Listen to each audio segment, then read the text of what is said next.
জুলাই সনদ নিয়ে মিথ্যা প্রচারণা চালানো হচ্ছে বলে অভিযোগ করেছেন প্রধান উপদেষ্টার বিশেষ সহকারী অধ্যাপক আলী রিয়াজ।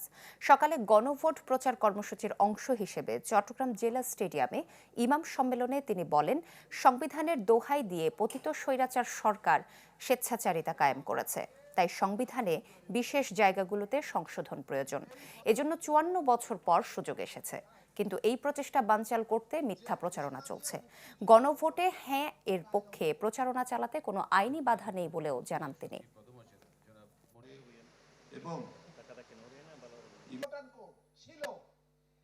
এইটাই হচ্ছে হ্যাঁ এবং না ভোটের বিষয়।